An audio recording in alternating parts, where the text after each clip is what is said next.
Quake is a first-person shooter video game developed by id Software and published by GT Interactive in 1996. It is the first game in the Quake series.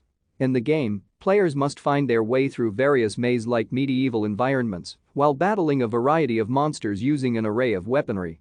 The overall atmosphere is dark and gritty, with many stone textures and a rusty, capitalized font. Quake also takes heavy inspiration from gothic fiction and the works of H.P. Lovecraft. The successor to id Software's Doom series, Quake built upon the technology and gameplay of its predecessor. Unlike the Doom engine before it, the Quake engine offered full real-time 3D rendering and had early support for 3D acceleration through Opingle. After Doom helped to popularize multiplayer deathmatches in 1993, Quake added various multiplayer options.